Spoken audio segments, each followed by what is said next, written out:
Well, welcome back to Change Agent Leadership. Today, we're talking about how to build relationships that pay off for everyone, your team, donors, your board, and the people you serve. My guest today is Patricia Rachel Schwartz, who is a master certified coach and longtime executive coach. I mean, she's coached over 350 senior leaders across different sectors for decades and trained many teams around the world. She's also worked with organizations from DreamWorks to Google, YouTube, Mayo Clinic, Circle K, US Navy, and many more using her strengths based, story driven change. Her new book, which is coming out early in October, is Your Nonprofit's 360 Win: How to Build Relationships That Pay Off for Everyone. And so keep this in mind as we go through the podcast today. Even though her book is focused on nonprofits, the concepts and tools are applicable and currently being used across different businesses and industries. So that's why I'm excited to have Patricia on today talking about this book. So, Patricia, welcome. Thank you for joining me today. Thank you for having me. Yeah, well, welcome to the show. And to just set the stage for us, who did you write this book for, and what are the problems that you're helping leaders solve right now? Well, I wrote this book for, leaders and managers, primarily leaders and managers who work in nonprofits. But as you said, the information, I use all of these processes for all leaders in all kinds of industries. But the context of this book is nonprofit leaders, because it is a little more challenging Yeah. and specific. And it's kind of specific in the world of nonprofits, Yeah. some of the things you need to do. But That's I do want to say that, what was really behind it is that it is very challenging to be a leader or a manager, to have a team, to have people you're responsible for, to have goals you're responsible for. And it takes a lot. And I have been there. And I know that I was always grateful for any kind of guidance I got. Um, and I just want to support you in your roles as leaders to be able to really create a thriving business, a thriving nonprofit organization, for yourself, for your products, for your clients, for your beneficiaries, and essentially for the community. mm, So it isn't that there's a problem exactly that I'm trying to solve. It's a little more that I'm attempting to help nonprofit and business leaders think a little bit differently. Kind of think about, who are we? What do we do well?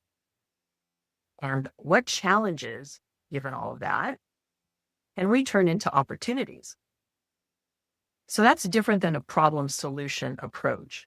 And it honestly goes far beyond solutions to problems, because a kind of a mindset and perspective creates new things that didn't even exist before. Yeah.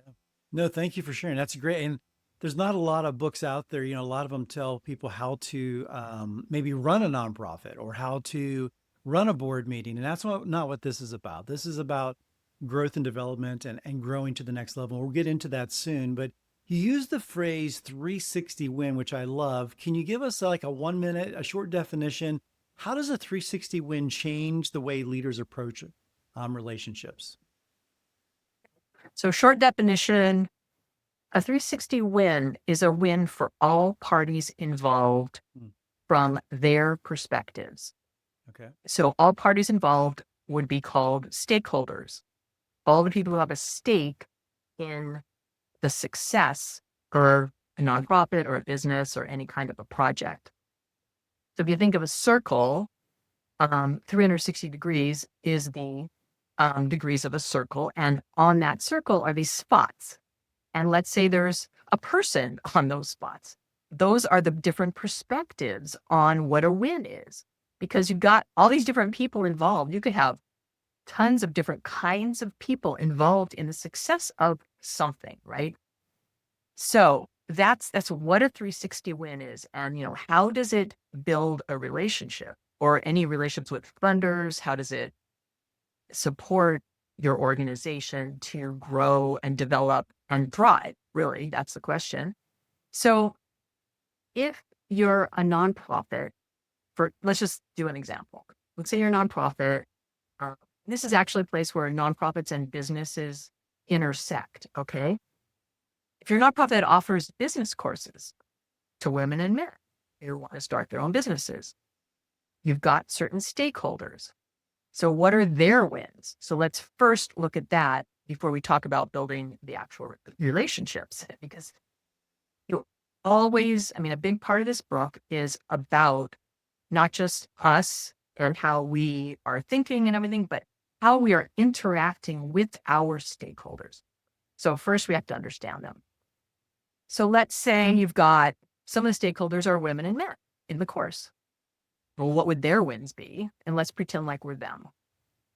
Well, if you were in a course like this, what would your win be? Maybe you would gain skills, independence, knowledge to better support yourself. And if you have a family, support your family. Maybe it'd be a way to express your creativity or passion. And that would be a big win for you if you got to support your family while you were expressing your greatest passion. Wouldn't that be an awesome win? Right? Okay. But you have other stakeholders. You have the staff who work for the organization. You have the board who oversees the organization. For them, they probably have similar, wins. They want success for the people in it, right? They want to be able to measure the success. They want data about outcomes because they all need that to make sure that if they get funding, that their organization succeeds. Now, funders who are funding the program, especially, let's just talk about banks. Banks fund a lot of programs like this because they care about more customers, visibility, but also economic viability in their communities. So the banks want to provide business loans. They want to gain customers. They want visibility. So you can see how this works, right? And then you have the entire community. The entire community is a stakeholder. So because they get, new products and services, they get more money in the economy. And then you've got your general donors, right? Your individuals, not just your big funders, but your individuals. They have the knowledge that they're supporting the economic viability, and perhaps they have an experience. And I have had this happen many times, where a donor has had an experience when they're younger that helped them get certain skills like business skills, and they want to give back. And they often also want recognition. They might want, to express their values. They might, want to have more meaning in their life. They want to have maybe personal connections. Maybe it's lonely at the top for some, very wealthy donors who have kind of done everything, can do everything. So these are things to think about. And it builds relationships, this 360 win, because you get to find out this information by asking certain kinds of questions to them. And these questions we'll talk about maybe during this call, but these are the results. These are all these people. They want something. Okay. I'm going to tell you just a brief story about one donor that was very impactful for me and many people. So this was somebody I worked with. He supported women starting their own businesses because he had had that experience when he was younger of a mentor and getting a lot of help. And his business was insanely successful. It became a household name in the snack industry, his particular product. Well, he was able to sell that business for many, many, many millions of dollars when he was not very old. And so he had like all this time and money and could do anything he wanted. And what did he want to do? He became a philanthropist, and he wanted to help other people start their businesses. His advice was amazing because he was so, successful. So that's just one example where, you see business and nonprofit intersect. You see somebody who knows what their win is and they participate. So when you interact with somebody, like knowing all of this, let's say you're a manager or a leader in a nonprofit or in a business, you want to approach the interaction from the perspective of not from what do I need or what does my business need, but how could this relationship end up being a win for a lot of different sectors and parties? How could it be a win for everybody? And in that way, you can collaborate and you can create very exciting things that have never existed before. Good. No, you touched on quite a bit there. I'm not going to debrief all of that, but one of the key things I heard was you're getting many people's perspective, and that's the key here. Everybody, the 360 circle you talked about is there's a lot of people on that circle. It's not just me standing by myself. There's a group, and everybody has their own interests. And so, kind of tied to that, diving into my next question, one reason I wanted to have you on is I believe you're one of the experts in appreciative inquiry. You use that a lot in your coaching and what you've talked and written about, not as a buzzword, but kind of as a set of questions and behaviors.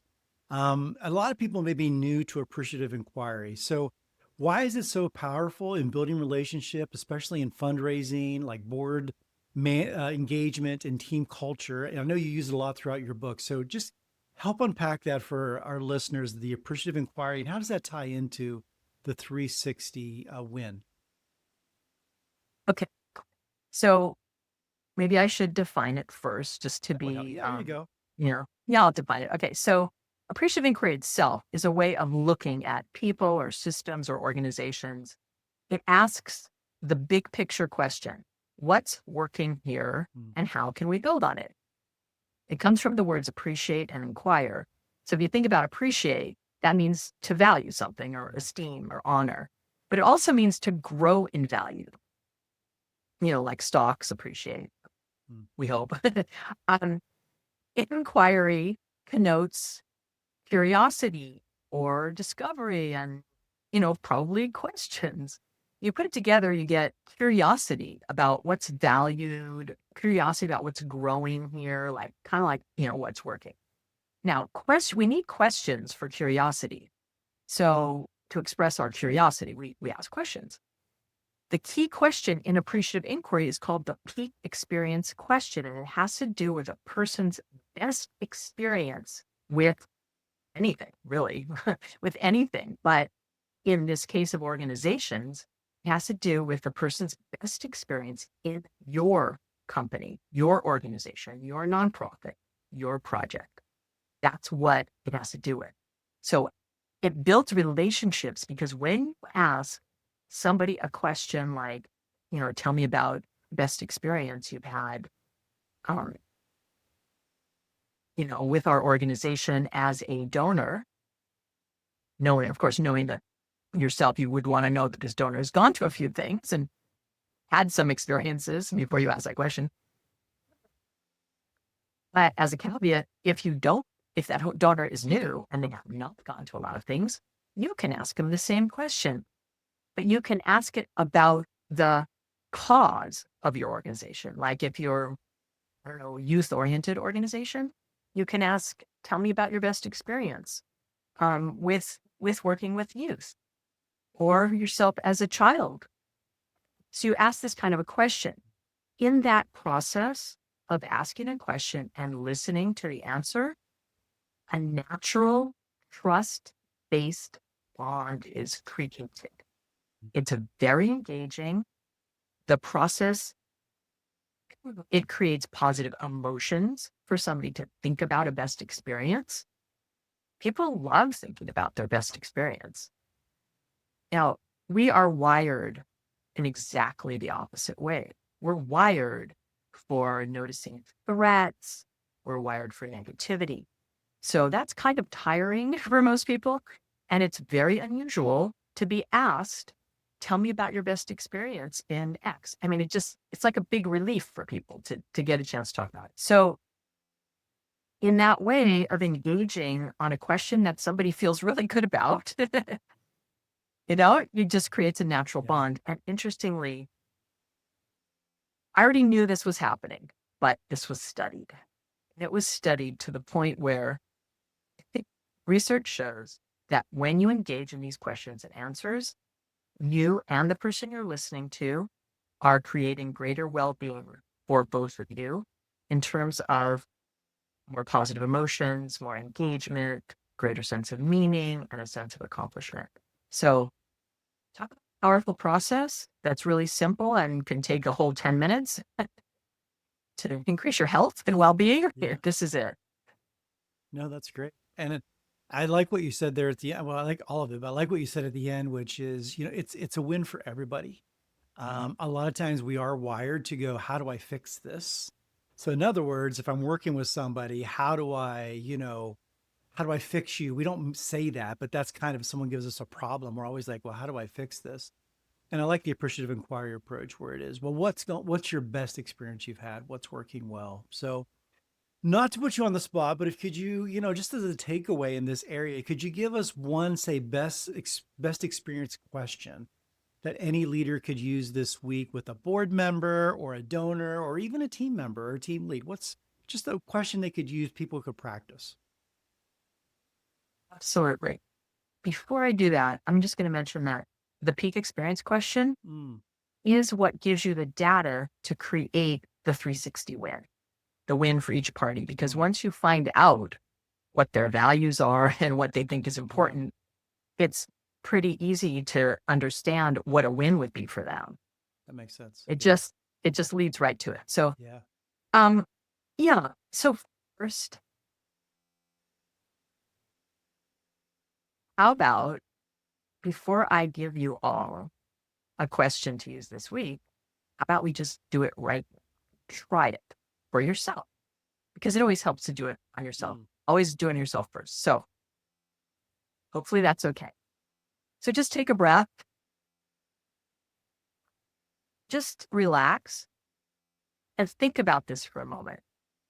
What has been your best experience being involved in your organization or your company?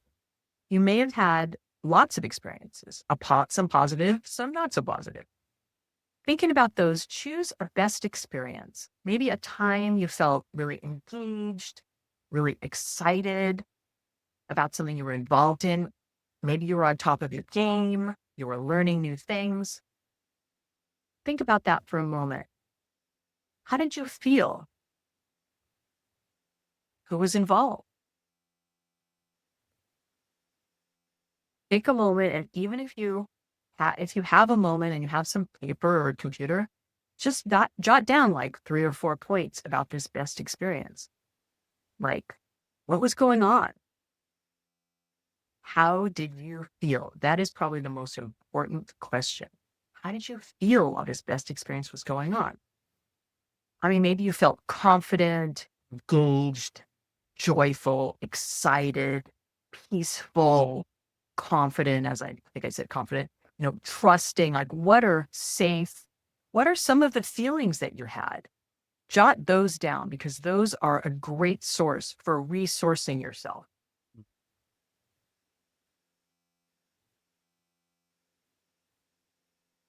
I would love to hear about people's feelings. So when you have the chance to comment, on this Yeah. podcast, please share some of the feelings that you had.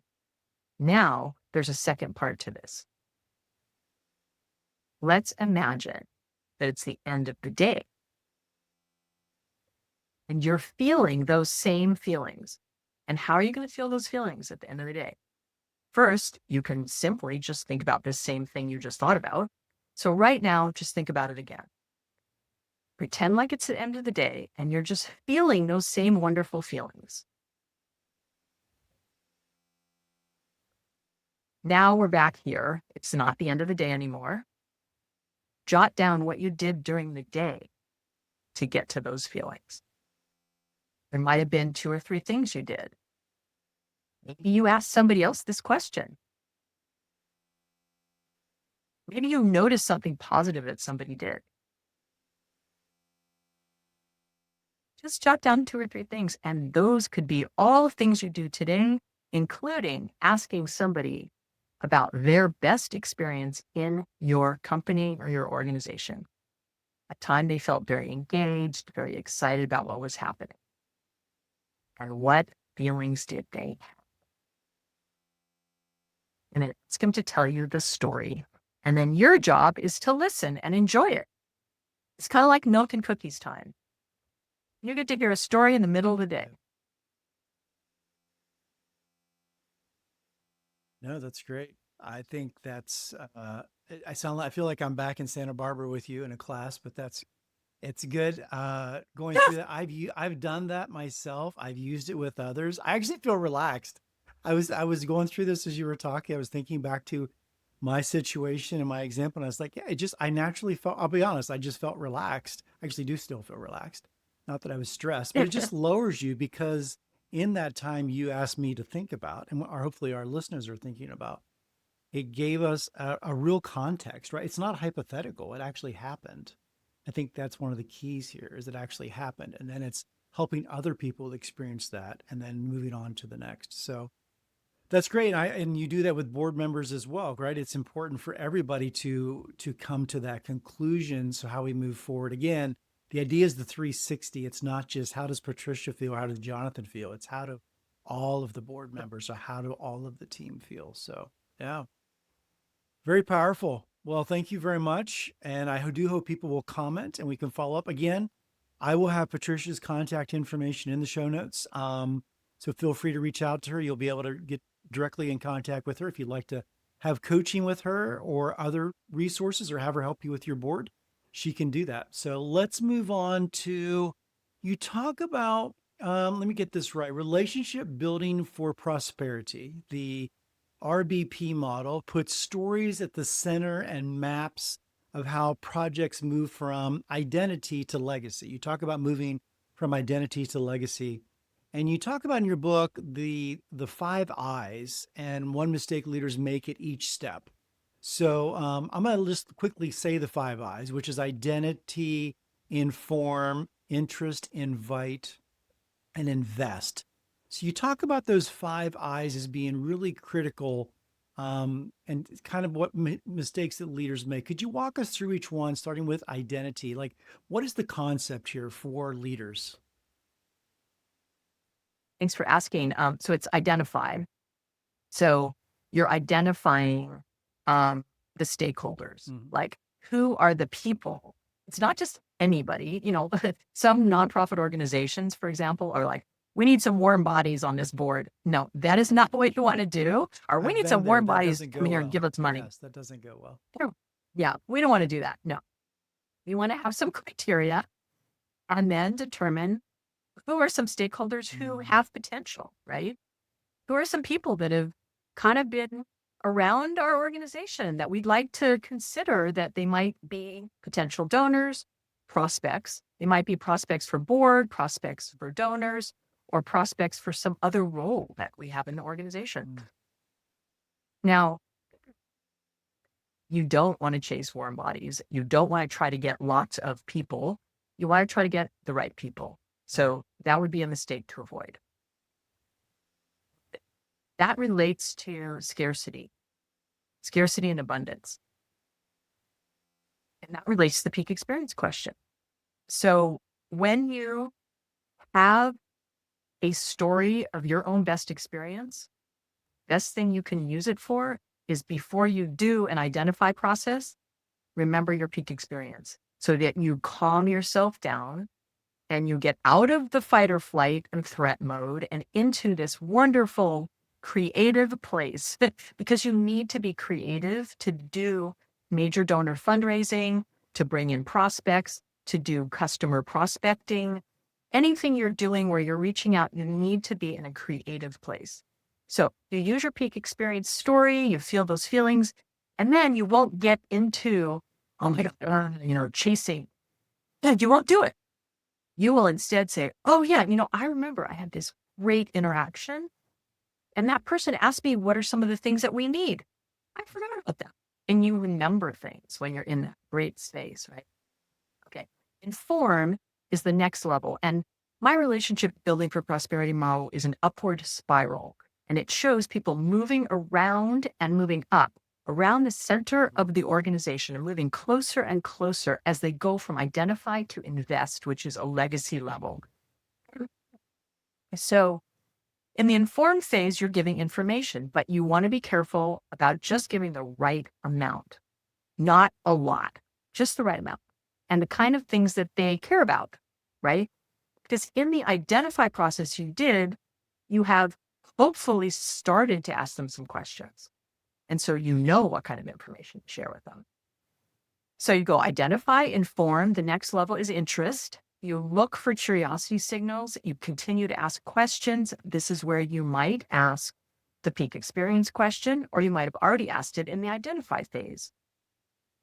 But as in every phase, if you're calm and focused and abundance oriented versus scarcity oriented, which you will be if you're remembering your peak experience, you will not make the mistake of pushing or trying to make something happen before the right time.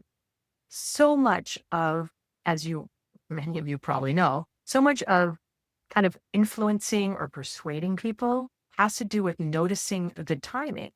Is this the right time? And you get signals, are they asking you questions? Are they, what do they look like? Are they walking away? Are they walking towards you?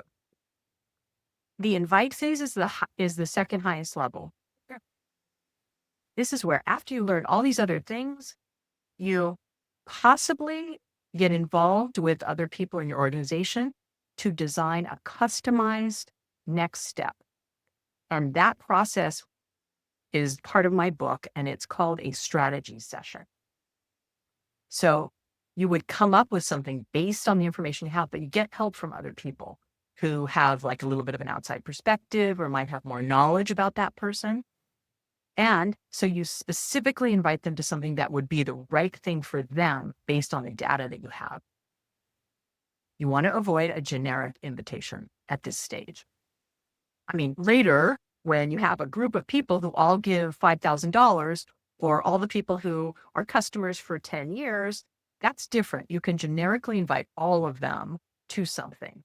But in this case, you're being careful. The last phase has two parts to it, the invest phase. So that's where you make a specific ask. And that ask has to be made, and it could be an ask for their time, for access to people. It could be an ask for funds, for involvement. You have to make it at the right time. So again, timing is a big issue, but you also need to ask for the right thing and make sure that you're asking the right person, then it's well matched, right? So again, you don't want to rush. You have to wait for signals that it's the right time, that they're interested. And donors and prospects do give signals. They'll say, I wonder how I can help. That's a pretty big signal. So you want to wait for some signals. And in fundraising, we call those gift noises. You want to wait for gift noises. And that is totally applicable for working with customers. Absolutely. I have also run businesses, and it's totally applicable for customers too. And I currently run my coaching practice as well. I've run commercial businesses. So yeah, those are some thoughts. Yeah, no, those are great. I love you started with it's an upward spiral, positive movement upwards, and I like the steps. Yeah, the one that stood out to me was the interest and invite. I know their whole process, but I know a lot of people miss that. They jump from identify to invest. Like, hey, I've identified Patricia is either has money, time, or resources or connections. So let me invite her to join when they didn't actually get to know you, and they didn't actually understand, is there a connection? Is there actual interest? And that doesn't come out. An appreciative inquiry can really help with that. So I really appreciate that personally. I've seen it go well and I've seen it never happen. And so I can really appreciate that. And I appreciate that you covered in your book. What would you say is like the right sized invitation that you like, to have when you invite somebody to join? Is it that first introduction to get that to draft a review or where they are? Do you use appreciative inquiry to find the interest or the ownership, or if they're interested? So just briefly, how would somebody start? What's the starting point? I know you covered in your book, but just for us, what's the starting Great. point there? That's a great question. I actually, in my book, have two interview scripts. One is an interview for a donor, and one is an interview for a board or committee member. And these are ways to approach them that will give you all of the information you need to figure out what should I invite them to. And interestingly, I don't know, this is funny, but in the interview for a donor, I mean, I created this over time, asking donors this question, but basically I would ask them about best experience. I would talk to them about projects. I would tell them what we're doing. I would tell them about the vision. And this was when I was an employee. Um, and then I would ask them what strengths they think they have. And then I would ask them, given what I've told you, how do you think you might apply your strengths Mm. into some of our projects? And they'll always choose something that they like. Well, I really liked this project, and I think I could do da da da. I'm like, oh, so I have to let them tell me, how can we recruit you, basically? Um, but that reminds me that I forgot to say the second part of invest, Mm. which is the legacy investment, and that is the planned gift. The legacy investment is after. Oh, it depends, but it's after somebody's been involved for a long time. They may have made large gifts or they may have made small gifts. They may have made small gifts over 20 years or 10 years. They could have been $25 gifts, but they've been making gifts for a long time, or they've made a couple of large gifts. And you kind of know, because of interacting with them, that they probably have at this point some intentions for how they want to use their money, where they want their money to go after they pass away. And that's when you could ask them, if they have any, if they'd like to read about your legacy giving program. That's good. No, again, just touching on, I appreciate your comment about, you're really asking them to join you at their strength. You may use the word strength at their entry point. Whereas I think a lot of times we board people, want people on boards or in organizations out of panic. I need a warm body, ties to where you started this. We're not looking for warm bodies on boards or in organizational leadership or as employees. We really want people to have passion and are on the same page with us. And so a lot of it can be that appreciative inquiry, even in the interview process, not just for boards, but for onboarding employees, right? It is, what are your strengths? But then, great, well, how do you see that lived out? I know a lot of people ask interview questions, tell me your strengths, tell me your weaknesses, which that's great. But again, how do you see it played out will tell you a lot if they've done any investigative work or if they have questions. So kind of ties to the next question I have, which is stories. You talk about stories in your book, leading, how to talk about stories, how to use them from studying a story about culture to evaluation and stewardship. You talk different ways about that. So what does, you use the word, set the stage for a story culture look like in real life? So what is that? What does that mean? Set the stage for a story culture. And how do you live that out? Thank you. That's a good question. Um, well, I coined the phrase story culture after working with lots of organizations. Mm. Because what happened was, as a result of using the peak experience question in all ways, in a 360-degree, rotation with everybody, the culture changed. And it became, in many organizations, became a culture that communicated meaning, through stories, through narrative, so that everything was infused with stories, which is so powerful. This is how we are wired. We are wired for stories. We can understand something very quickly through a story. So the idea is, basically to start with your own story, share that, ask other people their story. If you ask the highest people in the organization and the highest people on the board, they'll be so excited after they share their peak experience that they'll want to do this more. I mean, that's why and how a story culture naturally evolves, is that people like it. They like hearing stories. They like telling stories. And in the story, what they get is the real kind of what you harvest in a story are the strengths of the organization, the potential for the organization, the potential for the people in the organization. So it's so rich what you can get out of these peak experience, best experience stories. You can use all of that data that you'll harvest to create your future, to create who are we, what can we do with it? Again, what challenges can we, what opportunities do we have? What challenges can we turn into opportunities? what are aspirations? All of that starts with allowing stories to come forth in the culture and valuing it, even, let's say, being overt about it. Mm, Like, we have a story culture. Our yep, culture is about stories. that's good. So I hear people, they're not talking to me, but if people are watching this video, I could hear if I was telling my management team this, I know they would agree because, well, number one, you're right. People like to talk, they like to tell stories, and they like that is a connection, right? Stories are how we connect. So I think my management team would say that makes sense.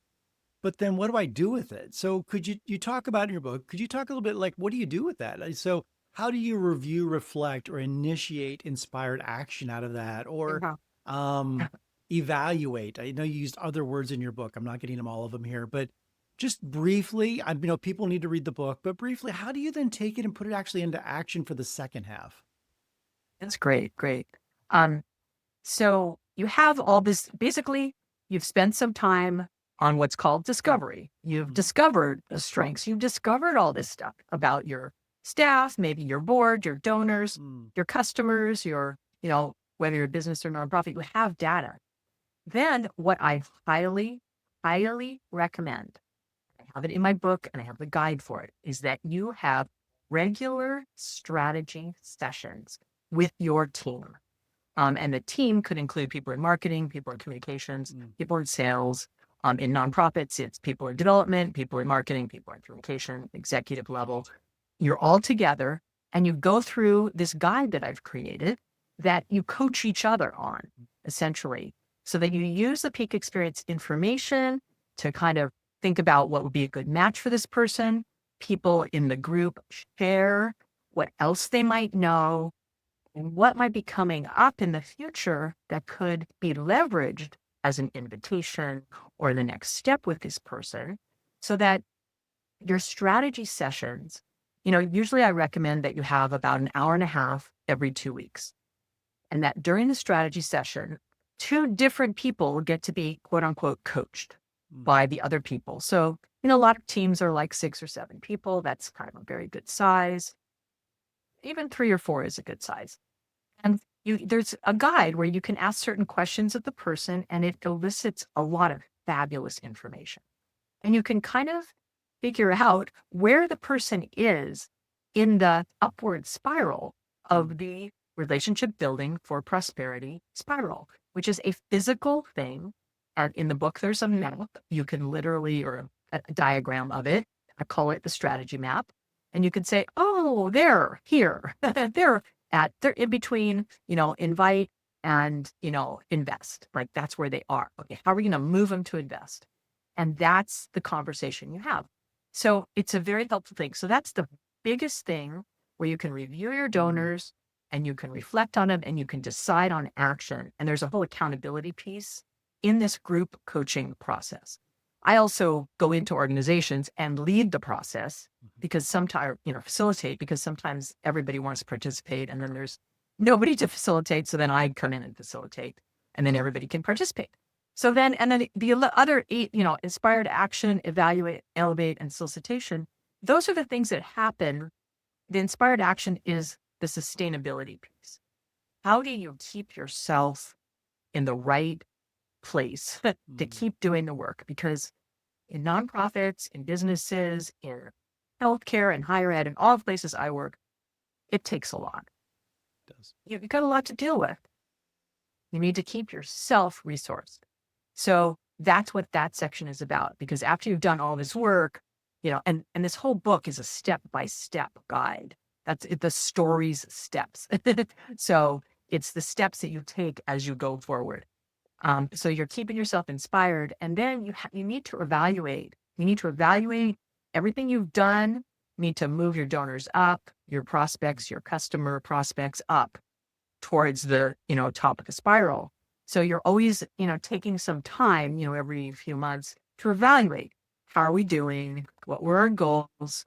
You know, what do we need to adjust? So, and then how can we move people to the next level? So that's evaluate and elevate. And then I know. solicitation, stewardship, and succession. A lot of people think fundraising is asking for money. But as you can see, it's going to be 1/8 of the book. There's 8 chapters. That is chapter 8. Okay. It is not, it is a small piece. The biggest piece is the relationship. And the smallest piece is the ask, which takes maybe 20 seconds. And you're doing a lot of prep. You're meeting with them. You're doing a lot of things, but really the question, would you consider a gift of X, or would you be willing to consider a gift of X for this project? Or would you be willing to consider a gift of X over X amount of years for this project? That doesn't take very long to say, but you want to choose the right people. You want to have a practice session. There's a lot you want to do. You want to know that the person's ready to be asked. They've made gift noises. So that's a solicitation piece. And then after that, you're stewarding their gift. You're making sure their gift is spent in the way they said that they want it to be spent. And succession is both succession for the donors and succession for the staff person. So when a staff person has a lot of donors and then they're promoted, they need to move their donors to somebody else. So the succession is that the staff person takes on a higher level of donor a lot of times. Like maybe they go from working with donors at $1,000 level, and then they move to working with donors from $10,000 to $25,000 level. That's their succession, but the donors get somebody else to work with them, and that has to be a careful process so that the relationships are built and has to be thought through and, done gently over time. So it's transition, and transition needs to be handled well. So that's what that is. And in the book, there's also the planned giving. We have a whole addendum on planned giving, which is very important because right now, trillions of dollars are passing from one generation to the next. Many people do not have wills or trusts. So nonprofits can get to know people and ask them what they care about and ask the peak experience question and get to a point where they can have a relationship with people who might want to make a bequest to that organization. So that money just doesn't go bye-bye to nowhere, really, for a lot of people who don't have heirs, who don't, there's a lot of people like that.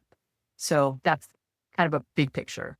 No, that's great. There are a lot of people that do not have planned giving, and you want to help walk through that.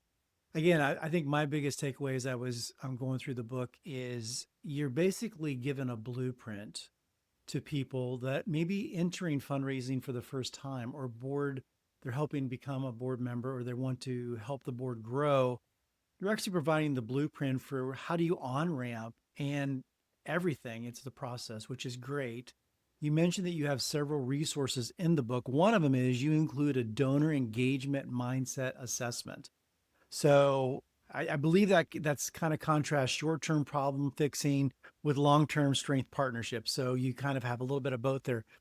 How does that work? And how does that, what's a mindset shift that you're hoping leaders can embrace from that?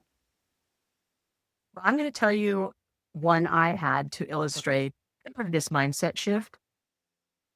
When I was working internally in a nonprofit, I felt frustrated a lot of times. It was just like hard to get things done. I was moving faster than the organization, but then I went to this conference and they talked about appreciation. This was way before Appreciative Inquiry. This was many years ago. It was the beginning of my career. They talked about how important it was to appreciate the people you work with and appreciate what their life is like. And I mean, it was a big empathy learning thing that, people have to do a lot to get to where they are. And we need to look at people differently, appreciate and tell them. And this was like a precursor, probably 20 years before I ever got into this whole realm, but very early in my career. So I went back to work and I absolutely saw people differently. I remember this moment. I was thinking, she does a pretty good job at da, da, da, da. I named all the things this person did. And this other person, she's really good. I just started appreciating them and I started telling them. And that's really what the donor engagement mindset assessment is about. It's about looking at people as humans. And even though with donors, there is a perceived power differential or sometimes a real power differential where they have a lot of money and your organization does not, there is that feeling. So it depends how they act. Some donors don't act like that. They just act very accessible and it's very easy. Those are the ones you want to interact with because it's easier.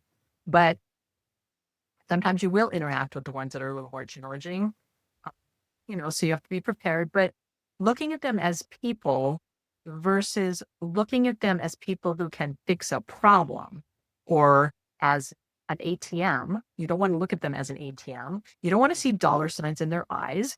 You want to look at them as people who have strengths and weaknesses and, areas of interest. And, you want to find a match for who they are and what they like and what they value and what they're good at with what you need. And if you look at them that way, it's going to be totally different. So much of fundraising, so much of sales, the same thing. So much of this is about how we look at ourselves and how we look at our prospects. I mean, that's so much what it's about. No, I agree with you. Nobody wants to be seen as a dollar sign. And it's basing, I did like the assessment part where you just are contrasting, the short-term problems we all have, but how do we move into long-term strength-based partnership is what I hear you saying. It's really a partnership, not just how do you help me solve this problem today, but how can we Right. through time move forward together? And that takes time and it takes energy. And I appreciate that you kind of lay out the playbook for people so you don't have to reinvent the wheel, which is great. We're kind of running low on time here. We're going to keep going a little bit more as we come to the end. Let's talk about this next week, some practical things for people. So your book's going to come out, the day of this comes out on YouTube or in a few weeks, within a few weeks, people are going to get the book, hopefully read it. But what can they do right now? What's a very practical play for them for the next couple days? What's something they can do? Well, something you can do is identify one person that you want to connect with related to your work. So that could be any kind of stakeholder. It could be a colleague because staff are stakeholders of each other. Could be a customer. It could be a client. It could be your boss. It could be a donor, a board member, you know, anybody. Hmm. So pick one stakeholder and ask them the peak experience or best experience question and get a sense from what they tell you, the story that they tell you of their strengths and their values and share it with them. And just say, I really hear that you have a lot of strengths in XYZ and you think it's really important or you value, this and just do that based on what you hear. Choose one thing to invite them to, one way of engaging them, a really small way. It might be um, to take a tour, to attend a certain event, um, to look at a plan for something. It depends on their strengths and what you hear. But one small invitation, and then make sure that you follow up, that you know when you're going to follow up with them. Follow up with them, and then you can, after you follow up later down the road, have that person be the person that you bring to the strategy session. So that you say, okay, I already did this ask peak experience. Here's what I found out. I've had one, they've come to this, they've done this. I need to think about the next step. I'd like to talk about this person. So That's good. Very practical, very easy to do. And again, I think your key here is the follow up, right? You can have the conversation, but you got to do the follow up. And then I love your idea to bring them in. So you've already had that first session with them, so to speak, and you know where they are. And you're obviously not going to bring them in if they're not interested. But if they're interested, they can be an advocate for you to move forward in the process, which is great. Um, I'll throw just a couple. Well, let me ask you this. I have a couple questions I could ask in closing. Is there any other thoughts or advice you would give as people go through this book? Any final thoughts from you on how to implement this or how to use it that would be beneficial? well, I think your mindset is really important. So when you read the book, think about you and resourcing yourself and how you can keep yourself energized for the work that you need to do. Because in the book, there's really a lot about that. There's a lot about well-being and using appreciative inquiry for well-being, remembering your peak experience. So I think reading the book with you and keeping yourself, your cup filled as much as possible so that you can do the steps in the book, I think that is a very helpful thing. That's one thing. I think the other thing that has been really helpful for me, I don't know if I have time to tell a story. How many minutes do I You're have? good. No, go for it. Okay. The other thing is, if you want money, ask for advice. There's one thing you're going to take away. It's if you want money, ask for advice.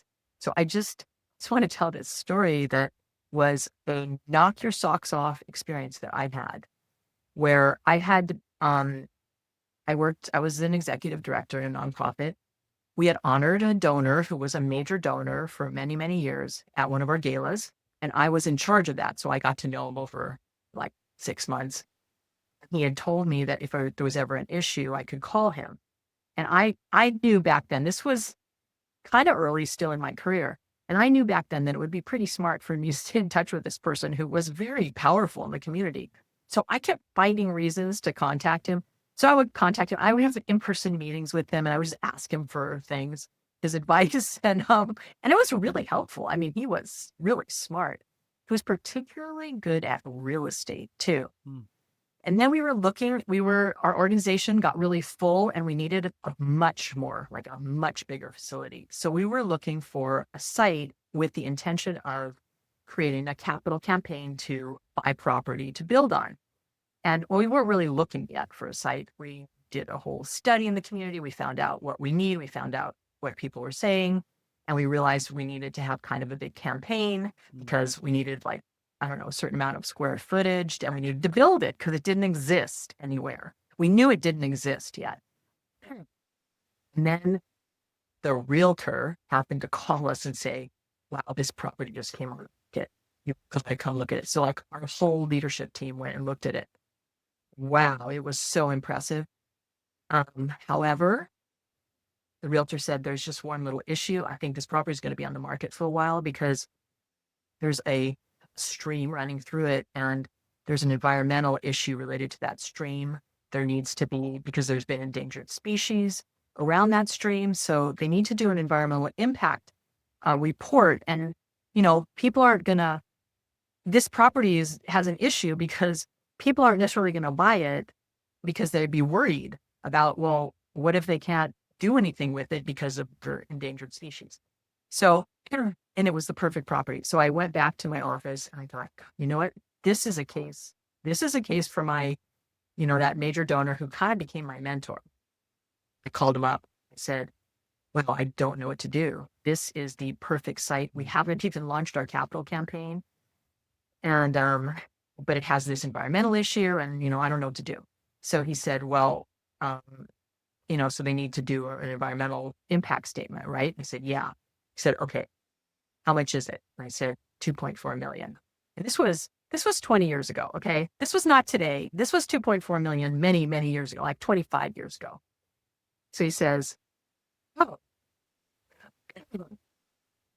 well, I'll get my two friends, and he names them.